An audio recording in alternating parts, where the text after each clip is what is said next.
MSW Media. News with swearing. Daily beans, daily beans.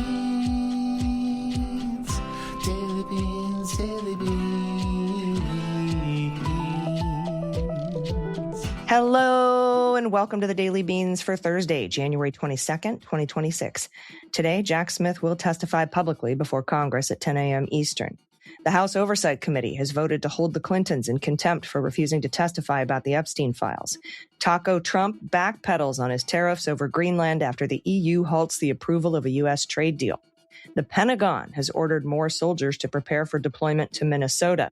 The Supreme Court cast doubts on Trump's ability to fire Fed Board Governor Lisa Cook without cause. The Eighth Circuit has blocked a Minneapolis judge's preliminary injunction against ICE. Another judge has blocked the government from accessing the devices they seized from Washington Post reporter Hannah Natanson. Congressman Veasey has drafted an amendment to the funding bill that would lower the pay of that Nazi ICE prosecutor to $1. The feds have launched ICE operations in Maine, and Trump called Greenland Iceland several times in his weird and dangerous speech in Davos. I'm Allison Gill. And I'm Dana Goldberg. Hello, Dana. It is Thursday. That's all I can say. That's really all we can say. So much nonsense going on in the news. And of course, the President of the United States is another colossal fucking embarrassment. Yeah, we have gone 0 days without a colossal embarrassment by Donald Trump on the global stage. He's embarrassed us all at Davos. He made it at first in the middle of the night. The plane had to turn around and go back to the Air Force Base in D.C. They said that there was an electrical problem, but everybody for a minute was like, ooh, did it happen? I know. God, what have we turned into? But I know. But he made it. He made it there and embarrassed us all. And we'll talk about that. Also, as you're listening to this, Jack Smith is probably testifying. And I'll be sure to be posting about it over on Blue Sky if you follow me there at Mueller, She Wrote. And make sure to follow Dana everywhere, too, at DG Comedy. Your videos are getting so much attention. I absolutely love it. I love that this is happening, that people are watching these and sharing them. Oh, I appreciate that, AG. It's one of the things of my rebranding and trying to build my social media presence, because as you know, in this world, those numbers do matter. So I've been doing more videos on Instagram and people have been responding. They really love it. My engagement numbers are massive, which is wonderful, because you could have an account with a million people, but if people aren't liking and commenting, it doesn't really matter. So every time you like, comment, and share one of my videos, it really helps me out. So I love that the Beans do it. I really appreciate my community and the community that we built. Plus, you get free, awesome videos that you get to watch out of it. And I'm just teasing this. I'm going to be starting a Patreon, and all those videos that I haven't been able to put up on social media because they get flagged, you'll be able to see the behind the scenes on those. Oh, very awesome. I can't wait to share that. Yes. Dana, I am now getting breaking news as we're recording this. Oh, boy. This is from the Associated Press. 2 whistleblowers from the Department of Homeland Security just told Congress through Whistleblower Aid, who we've partnered with here at MSW Media in the past. But it looks like the Associated Press says ICE is training its agents to break down doors without a judicial warrant. They're actually training them that they don't need a warrant to go into people's homes. They only need an administrative warrant. Wow. They have an internal memo as evidence written last May. Holy shit, they have the memo? They have, yeah, I'm looking at it. They have the memo.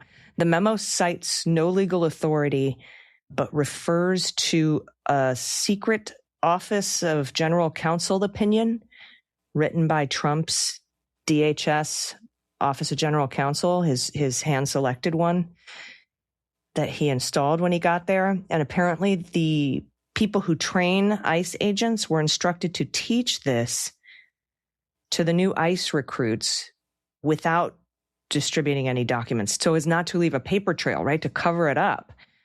Wow, this is pretty... Holy shit. This is pretty... this is a stunning whistleblower report. Okay, so, all right, we're going to go over this report in full on the Beanstalk today. So we can show Great. you pieces of this memo. That's what we're going to do on Beanstalk today. I'll put a link in the show notes here. Please watch and share. And we're going to learn more about this together over on the Beanstalk. Holy shit, Dana. Incredible. I'm glad this came across your desk too. And yeah, I love that people are still coming forward, even though they've been threatening whistleblowers, and they have their fucking receipts. Let's go. I mean, telling people to ignore the Constitution, telling ICE agents. Disgusting. I bet you this thing was, I mean, I can't guarantee it, but this thing had to have come from Miller. Of course, right? Of course. Now, this is on par with the whistleblower who exposed the Zelensky call. Yeah. This is okay. So we'll talk about this on Beanstalk. Wow. All right. We have, again, there'll be a link in the show notes. We have a lot of news to get to today. Let's hit the hot notes. Hot notes. All right. First up from NBC, the European Union's legislative body on Wednesday halted work on the formal approval and implementation of the trade deal that it reached last summer with President Trump. Quote, given the continued and escalating threats, including tariff threats against Greenland and Denmark and their European allies, we have been left with no alternative but to suspend work on the deal. That's Bernd Lang. That's the chairman of the European Parliament's International Trade Committee. I hope I'm pronouncing his name correctly. Then, like clockwork, Dana, Trump said he's reached an agreement with NATO. Oh, look at that. On a Greenland framework and will not be imposing planned tariffs on European allies. Taco Trump. Trump always chickens out. The president said in a social media post, the deal would be great. It'll be a great one for both the U.S. and NATO allies, but didn't elaborate on the details, probably because it's the same fucking thing that we already had. Yeah. Anyway, quote, based on this understanding, I will not be imposing tariffs that were scheduled to go into effect on February 1st. Stocks are basically back up to where they were before Trump announced these tariffs. They dipped like 900 points. They're back up. I'm sure he bought the dip, but we'll see if this holds or whether he continues to threaten Greenland in other ways. Now, regarding Trump's speech, Gavin Newsom said, quote, it was very insignificant. It was a very insignificant speech. And we'll go over some of that in more detail, probably on a later episode. But Trump kept calling Greenland Iceland. Yeah. So there's that. And then that. Caroline came forward and was like, you said that because there's ice in Greenland. Fuck all the way off. Did he fall for the classic Greenland is green and Iceland is ice trick? Probably. He doesn't know what he's talking about. Also, he was totally talking about Gavin Newsom while Gavin was in the room, just sort of looking at him like, I'm taking up so much space in your head rent free. Oh my God. And Trump looked like he was holding himself up with the podium.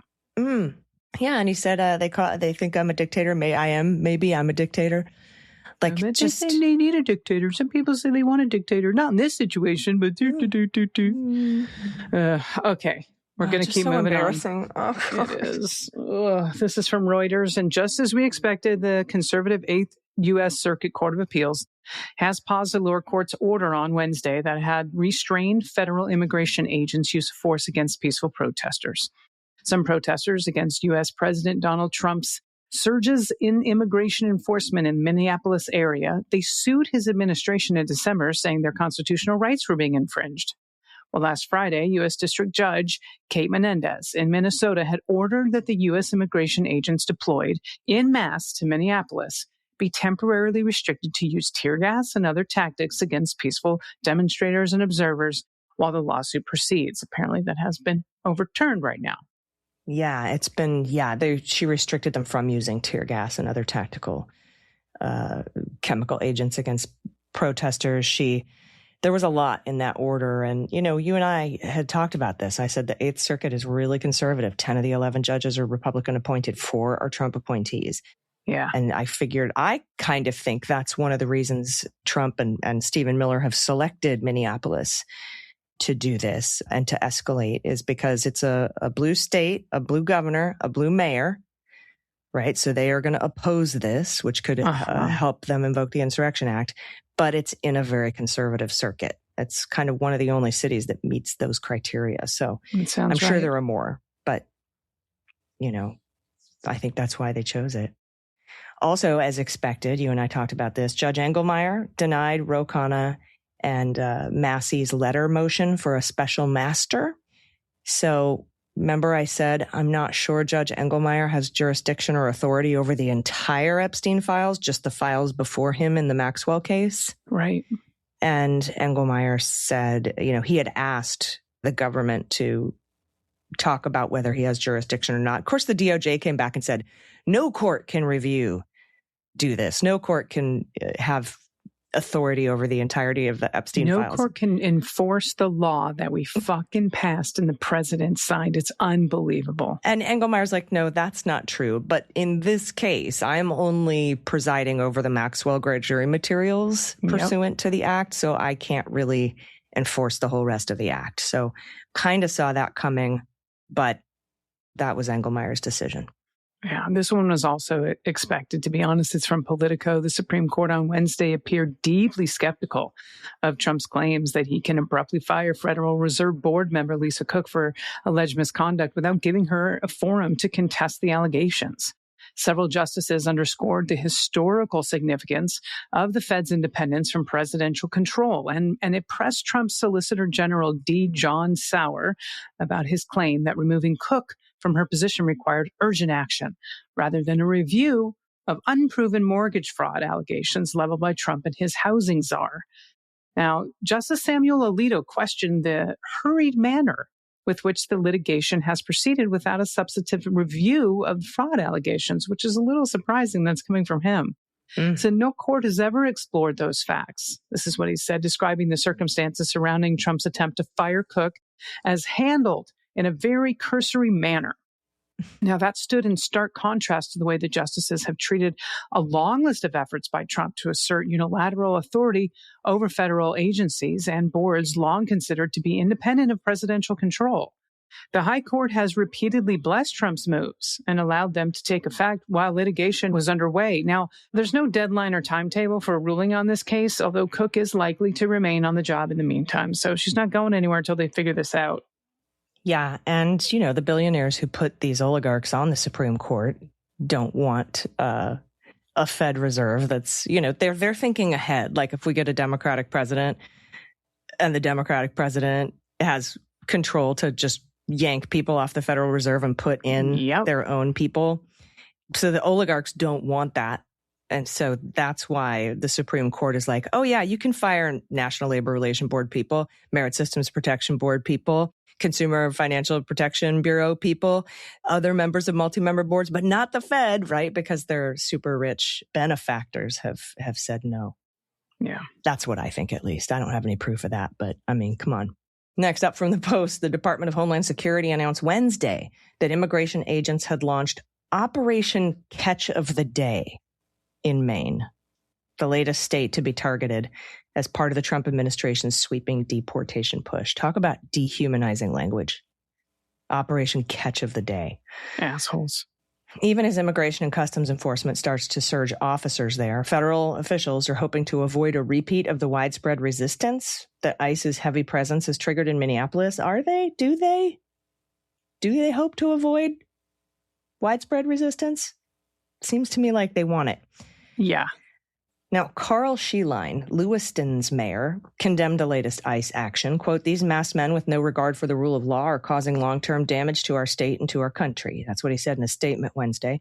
Lewiston stands for the dignity of all people who call Maine home. Now, he made those statements before we found out about this whistleblower report, by the way. While his city and Portland are major by Maine standards, major cities, they would represent the smallest metropolitan area to become a special target for the Trump administration's crackdown. The population of Greater Portland, which includes Lewiston, is about 570,000 people. The operation underway in Minneapolis and St. Paul, dubbed Operation Metro Surge, is the largest to date, with thousands of federal officers flooding the streets of the Twin Cities. Residents have repeatedly confronted ICE agents, and on January 7th, as we know, Jonathan Ross murdered Renee Good, a U.S. citizen, during an encounter on a street near her home. 7 days later, another officer shot a Venezuelan immigrant in the leg. And Dana, MS Now is reporting that the Pentagon has ordered active-duty military police soldiers based in North Carolina to prepare for possible deployment to Minneapolis. A prepare to deploy order was issued yesterday for members of an Army military police brigade stationed at Fort Bragg, according to 2 people. At least a few hundred soldiers are being prepared for possible mobilization to Minneapolis. All of the sources spoke on the condition of anonymity. When asked for comment, a Pentagon official said, "We have nothing to announce at this time, and any tip about this is pre-decisional." The possible infusion of military police is in addition to the Pentagon orders last Friday that 2 battalions with the Army's 11th Airborne Division prepare to deploy. The 11th Airborne is stationed in Alaska and specializes in winter weather conditions. Each infantry battalion has at least 500 soldiers. So they've got more soldiers on standby to deploy. Thanks so much, Allison. And we do have some better news. This is from the Post. Government officials have been blocked from examining electronic devices seized from a Washington Post reporter until litigation stemming from the search of her home is settled. A federal judge in Virginia ruled Wednesday on that. The ruling from U.S. Magistrate Judge William B. Porter was issued hours after the Post demanded in a court filing that the federal law enforcement officials return the electronic devices the government seized from a staff reporter's home last week. The extraordinary search, and I quote, flouts the First Amendment, ignores federal statutory safeguards for journalists. This is what the Post told the court. Now, federal agents executed a search warrant on January 14th at the Virginia home of reporter Hannah Natanson, seizing a phone, several phones, 2 laptops, a recorder, portable hard drive, and a Garmin watch. Now, the government said it was searching Natanson's. Is it Natanson's? Do you know Natanson's? I think it's Natanson, but I haven't actually heard it out loud. But that's what from her at least, but that's what I've heard out loud from other people. Thanks, Allison. So the government said it was searching Natanson's home as part of an investigation into a government contractor who is accused of unlawfully obtaining classified materials. Now, in brief order, Porter wrote that the Post and Natanson had demonstrated good cause in their filings to maintain the status quo, at least until a hearing can be held, which he scheduled for early next month. It is exceptionally rare for law enforcement officials to conduct searches at reporters' homes. The law allows a search of a reporter's home, but federal regulations intended to protect a free press are designed to make it more difficult to use aggressive law enforcement tactics against reporters to obtain the identities of their sources or information. The search marked the first time the government had raided a journalist's home as part of a national security leak investigation. First Amendment advocacy groups, they had noted this. Now, this is the Post's first public court filing in response to the seizure. In the filing, Post attorneys said that they conferred multiple times with federal officials about the seized data, and the government agreed that it would not, and I quote, begin a substantive review of the seized data until the parties met again on January 20th. So they said they would wait. The government officials said that they were still processing the data from Natanson's electronic devices and had not started reviewing it at all. They also said, according to the court filing, that they would not refrain from conducting a substantive review and would not agree to inform us even when it began. Yeah. So the Post filing here requested that the judge hold hearings on an expedited schedule and prohibit the government from reading through Natanson's materials until the litigation is settled. Porter granted the motion and said that for now, the government could keep the seized materials, but was prohibited from reviewing them. So you can have them in your possession, don't go through them. Now, Porter gave the Justice Department until January 28th to respond to the Post filing. And this is a quote, "The outrageous seizure of our reporters' confidential news-gathering materials chills speech, cripples reporting, and inflicts irreparable harm every day the government keeps its hands on these materials." Post went on to say, "We have asked the court to order the immediate return of all seized materials and prevent their use. Anything less would license future newsroom raids and normalize censorship by search warrant." And I hate to say it, but that's exactly what they want.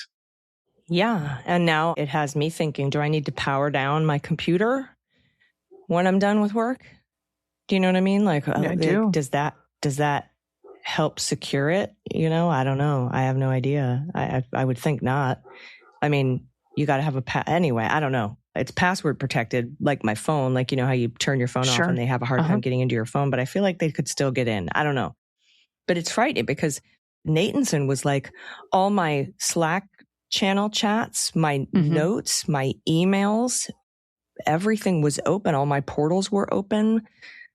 They have imagine the government having everything in your laptop. Yeah. Ugh. This case reminds me a little bit of Reality Winner. Yeah. You know, I know that she wasn't a journalist, but I don't know. But she spoke to journalists. Yeah. But the journalists are supposed to be able to report on this stuff anyway. Yeah. Yikes. That's very frightening. And it is going to have a chilling effect. All right. Next up from the Times. The House Oversight Committee voted on Wednesday to recommend charging Bill and Hillary Clinton with criminal contempt of Congress for refusing to testify in the Epstein investigation, an extraordinary first step in referring them to the Justice Department for prosecution. 9 Democrats voted with Republicans in support of holding Mr. Clinton in contempt. 3 Democrats joined the Republicans in support of holding Mrs. Clinton in contempt, teeing up votes on the full House floor within weeks. Should the full House approve the citations, criminal referrals would go to the Justice Department to prosecute the contempt charges, which can carry penalties, including a fine of up to $100,000 and imprisonment for as long as a year. Now, Bannon and Navarro were convicted on this, and they each got 4 months. The measure will pass, and I believe it will pass with Democratic votes. That's what Jim Comer said, Republican chairman of the oversight panel. The votes came after heated day-long debate, during which many Democrats on the committee made it clear they had no interest in defending the Clintons. They conceded that the subpoenas were lawful, even though the Clintons have repeatedly stated that they are not. They asserted that Mr. Clinton in particular, who had socialized with Epstein, needed to answer the committee's questions, and some called his refusal to testify shameful. Mr. Epstein, a convicted sex offender, died by suicide in 2019 while in federal custody.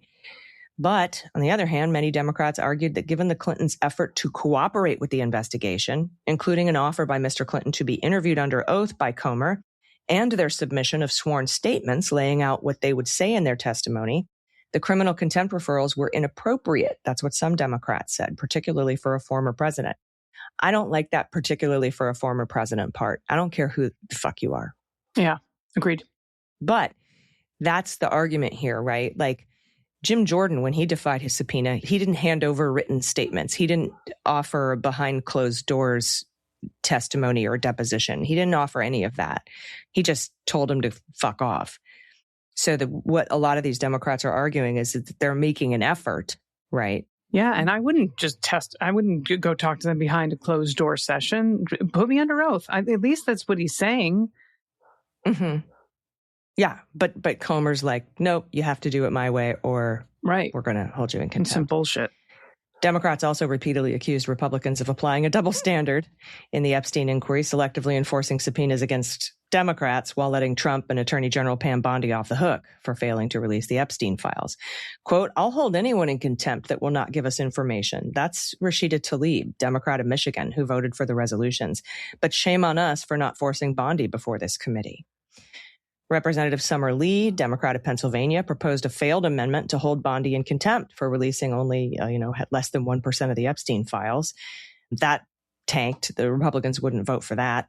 Comer also said the committee would depose Ghislaine Maxwell on February 9th. Ms. Maxwell, who's currently serving a 20-year sentence for sex trafficking and other charges, had initially asked to delay her testimony. Her lawyers later said that she would invoke the Fifth Amendment if deposed. And that's something else, too. The Clintons could have come in and just invoked the Fifth. But then why if you haven't done anything wrong? Yeah, I agree. It just makes you look, I don't know, in my opinion, makes you look more guilty. But yeah. Okay, this one's from the Texas Observer. A new Department of Homeland Security, the DHS, funding bill works its way through Congress. Congressman Mark Veasey, a Democrat who represents part of Dallas, introduced an amendment in the committee Wednesday aimed to reduce the salary of James Rodden. And I love this. James Rodden is that Immigration and Customs Enforcement, the ICE Assistant Chief Counsel, who acts as prosecutor for ICE in immigration court in Dallas. The guy's basically a wannabe Nazi. He's horrible, but he is saying that they want to reduce his pay to $1. In February of last year, the Texas Observer reported that Rodden operates a white supremacist Twitter account named Glomar Responder. We talked about this before in the podcast. It's based on an overwhelming number of biographical details that the Observer matched through publicly available documents, other social media activity, and courtroom observation. 3 members of the U.S. House of Representatives, including Veasey, wrote letters to ICE and DHS demanding information and investigation. In response, I sent a letter to Veasey stating it would address the matter and that such internal investigations can take up to 120 days, but it otherwise not provided any information.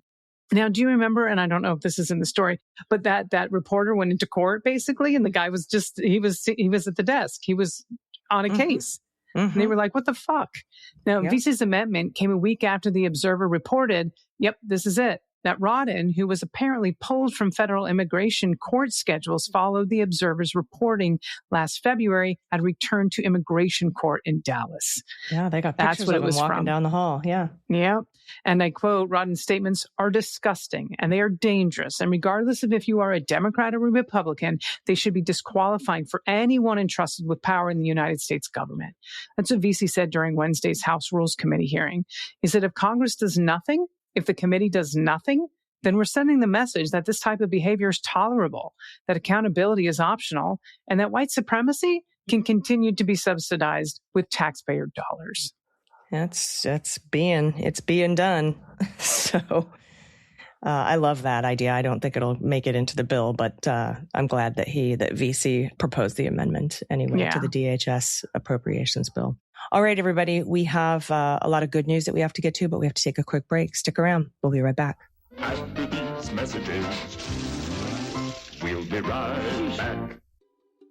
January is when the credit card statements land and reality sets in. Between the drinks and holiday food and the gifts, it's easy to feel like you have a spending hangover. But if you want to cut back without cutting corners, start with the phone bill. Mint Mobile is helping people stop overspending on wireless this month with 50% off unlimited premium wireless. Make the switch at mintmobile.com/dailybeans. One of our producers has been putting Mint Mobile to the test, and he's genuinely happy he switched. He kept the same phone, kept his number, moved it all over, moved his contacts over, and something he noticed right away was the service. He said the coverage was actually more consistent than his old provider, and his data feels quicker and more responsive. And yes, he is saving more than expected. He loves Mint Mobile. He says he's never going to go back to his old provider. Mint Mobile's end-of-year sale is still going on, but only until the end of this month. So you can cut out big wireless bloated plans and unnecessary monthly charges with 50% off 3, 6, or 12 months of the unlimited plan. Every plan includes high-speed data and unlimited talk and text delivered on the nation's largest 5G network. And you can use your own phone, like I said, with any Mint Mobile plan. Bring your number, keep your contacts. It's all super easy. It's a great reset for January. So this month, quit overspending on wireless with 50% off unlimited premium wireless. Plans start at $15 a month with mintmobile.com/dailybeans. That's mintmobile.com/dailybeans.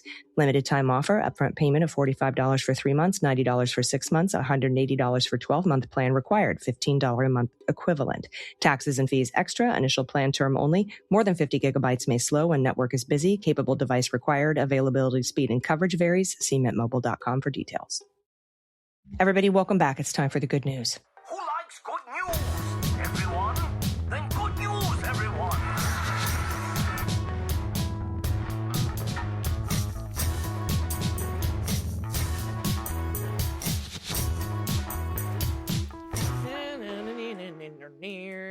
Good news. Boy, do we need the good news today. Send us all your good news. Send it in, no matter how big, no matter how small, no matter how recent or in the distant past. Maybe you want to tell us about your favorite comedian, your favorite movie, your favorite Monty Python quote, your favorite joke, your favorite street joke, whatever it is, send it in to us. You can get a shout out to a loved one or yourself or a small business or a nonprofit or a government program that's helped you or a loved one. Just share something that will help make us all smile because we all need to microdose that hope right now.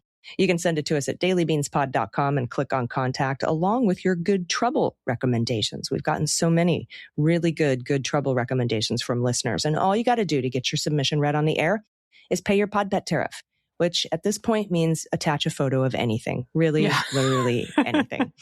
It can be your pet. It can be a adoptable pet in your area. We can see if we can find him a home. You can grab a random photo of an animal on the internet. You can send in your family photos. We do not care. Welcome to the We Do Not Care Club. Oh, I love her so much. Me too. Whatever your photo is, it can be what you're making or creating. Maybe you're raising some chickens, raising goats. We're accepting all goat photos right now. I love goats, 24-hour goats. Just send it to us, dailybeanspod.com, and click on contact. First up, here's your good trouble. And this good trouble comes from listener Barbara, pronouns she and her. Hey, Beansters. I just started listening to the Daily Beans a few months ago. Welcome. Listener Barbara. Make sure you go and listen to the January 5th, 2021 episode called Charismatic Megaplastics. That's your induction into the Leguminati. I appreciate all you do, and I keep listening because your views align with my values and because you call out the bullshit when you hear it. Hear. I want to share some good trouble. I am a 57-year-old woman who's always voted, but haven't done anything politically beyond that. Last year, my husband and I started joining protests against the fascist regime controlling our government, donating to organizations like the ACLU and Lambda Legal, and writing postcards to get out the vote. Barbara, you will be happy to know Dana Goldberg does so much amazing work with Lambda Legal. I do indeed raise millions of dollars for them. And they're just such a great organization, as is the ACLU. Today, I did something again that I've never done. I called my member of Congress to urge them not to vote for the upcoming funding bill for Homeland Security, which will grant further funding for ICE. Interestingly, my husband called the office in Washington, and the person answering said she would pass his comment along without any other comment. I called the field office in San Diego, where I live, and had a nice chat with the field office person who told me about what my representative was doing to try to rein in ICE. I plan on calling again in the future when other issues come up. At this point, it almost feels like this could be a weekly task to add to my schedule. Barbara, we have a producer note. Calling your congressperson can be the most effective way to influence policy. The House is expected to vote today, Thursday, on a standalone appropriations bill for the Department of Homeland Security. The bill maintains ICE's current funding level for fiscal year 2026. We recommend 5calls.org for information on who to call and helpful scripts to use when calling your rep. Everybody, that's an app you can actually download on your phone as well, the 5 Calls app, to help you make those 5 calls to your representatives and senators. So thank you so much, listener Barbara, and welcome to the Leguminati. And this is awesome. What a great submission. Yeah, and it continues. This is Barbara's pod pet tariff. So she sent in a tariff because she knows the rules. My pod pet tariff is a photo of our sweet girl, Asta. We adopted Asta from the county dog shelter a year and a half ago. The poor girl was on the street, possibly for a long time. The vet said it looks like she had puppies, and she was malnourished and very traumatized. Asta was adopted by someone and returned after 10 days because she had destroyed the drywall in their home after being left alone. We took her home without hesitation, knowing about her severe separation anxiety and her wariness of people. After lots of positive reinforcement training, she had settled into a happy routine. We're able to leave her alone without issue, and she had turned into one of the sweetest girls. We're at home that always has to have a fur baby. We had Asta's DNA tested. Thanks again for all you do. This looks like a poodle mix, but also Asta's not that big. And the fact that she tore into drywall is sort of fucking awesome. It's a badass dog. All right, I've written down my guesses while you were reading. Poodle, Maltese, Chihuahua, Chow Chow, and Cocker Spaniel. That's what I've got. I like Maltese. I like Poodle. I definitely think there's Chihuahua in there. Yeah, and Cocker. What do you got? Let's see what we got. Miniature Poodle, Pinscher, and Super Mutt. Okay. Well, we're right then about all that other stuff. No, yeah, it's in the Super Mutt. But that long redaction bar made me think there was more than 2 answers. So I was tricked. Yeah, you were. But I love this baby. Miniature Pinscher and Miniature Poodle. Adorable. All right, next up, Falcor's mom. Pronouns she and her. Hello, lovely humans. Over on Beanstalk, you mentioned the 1942 movie Keepers of the Flame. It was likely inspired by a 1933 event that had congressional hearings about a similar coup called the Business Plot.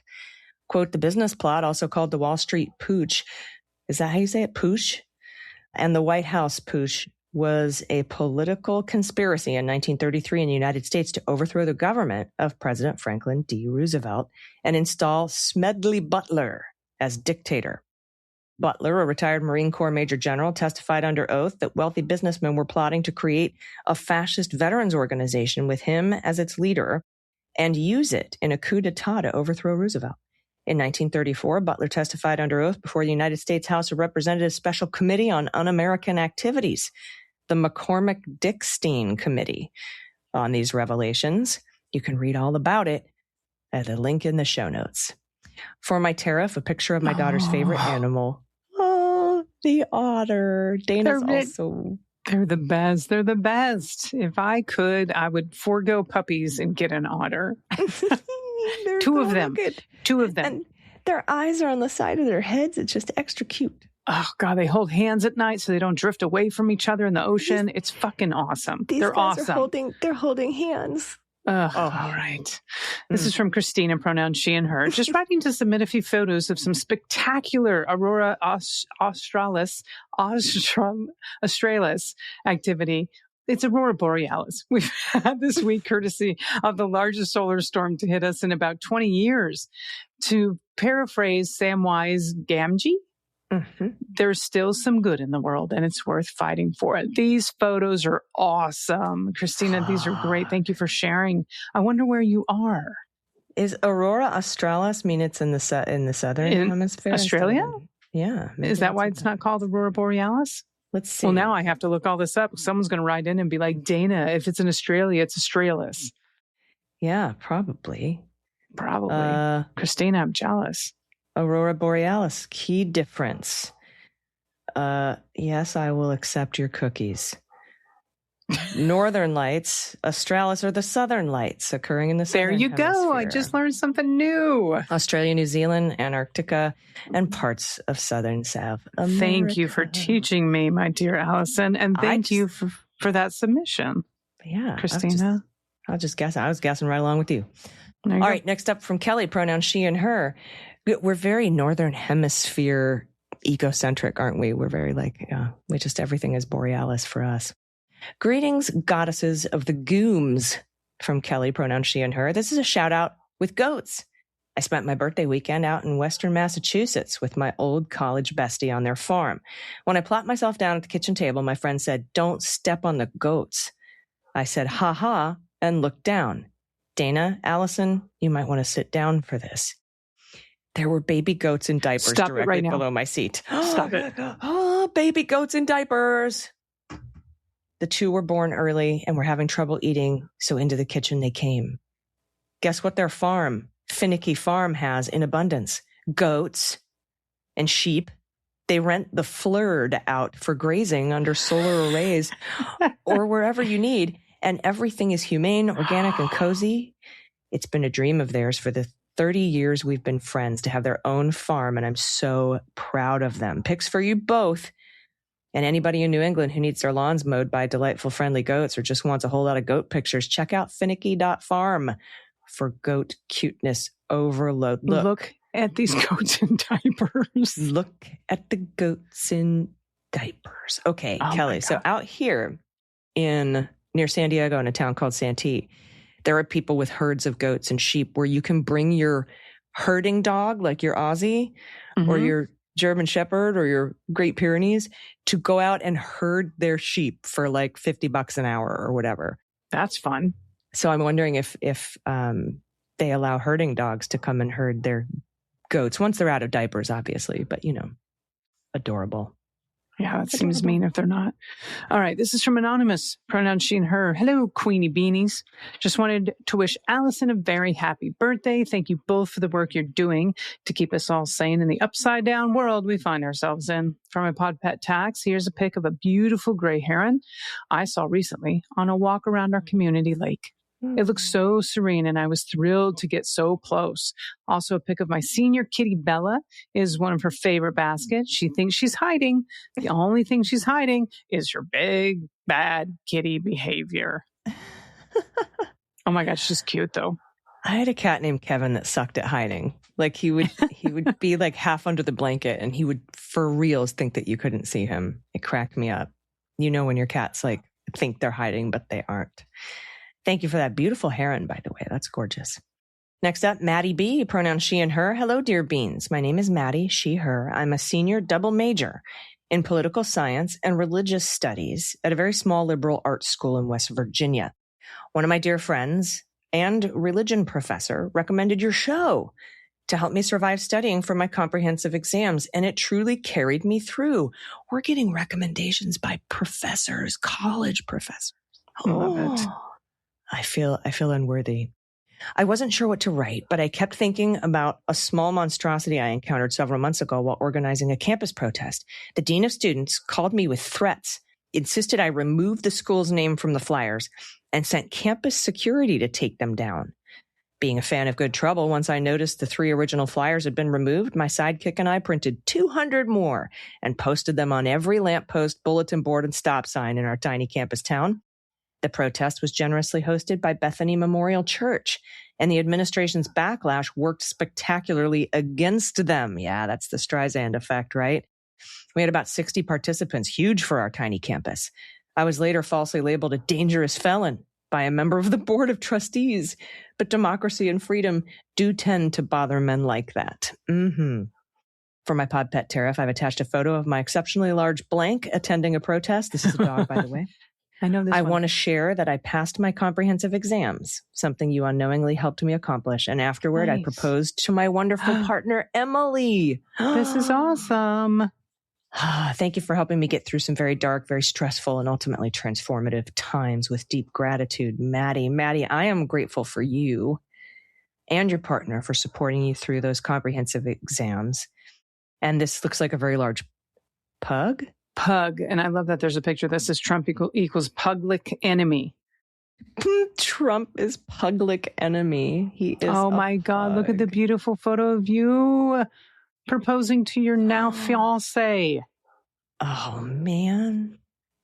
I love love. I love love. I love love too. I love. Thank you so much. Mm-hmm. All right. We've got superfluous flounder. Superfluous flounder. I love that there's a pronunciation on that one. I actually knew that word. Pronouns he, him. This is a song. Lindsay Halligan, a song in 3 acts. Oh man, what is it to the music of though? I am Oh, I superfluous see. flounder. It's superfluous. Oh, so I didn't say it right. There's an extra R in there. Superfluous. Mhm. What do you Oh, think yeah. this is the music to though? Let's see. I learned Oh, original the words. tune of Michael Finnegan. Oh. Michael Finnegan.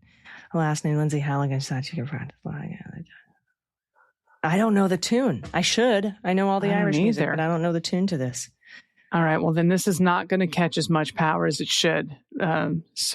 Superfluous flounder. But we're just going to say it. There was a last name Lindsay Halligan. She thought she could practice law again, but the judge had ruled her null again. Poor Lindsay Halligan. And then I'm supposed to speak this next part. Tell all again. There was a last named Lindsay Halligan, signed indictments in the hall again. She never practiced law again. Poor Lindsay Halligan. God, I want to know what the song sounds like. And then it says, tell all again.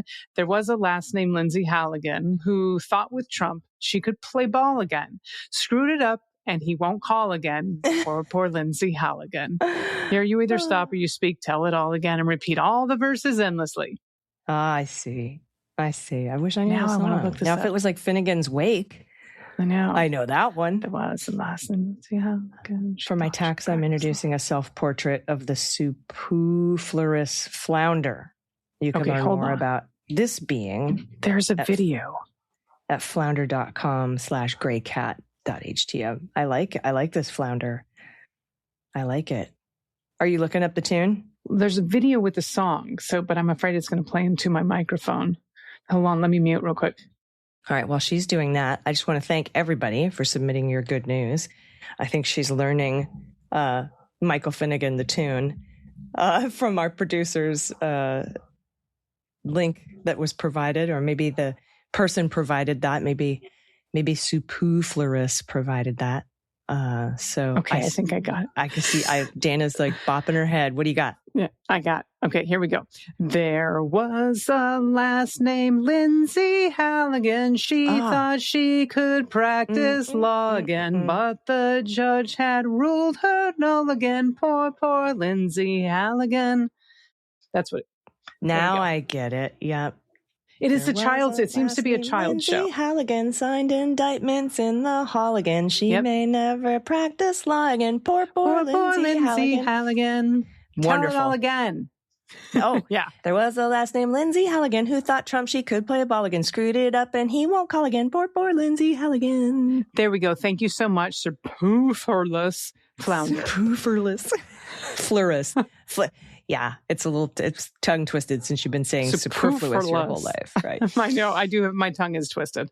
Anyway, thank you all so very much. I needed that good news. We're about to go and break. Well, not break. It'll be day old news by the time we release it on the Beanstalk. But we're going to go in depth on this whistleblower report about ICE blatantly teaching their people to violate the Fourth Amendment and break into people's houses without a judicial warrant. Holy fuck balls. Yep.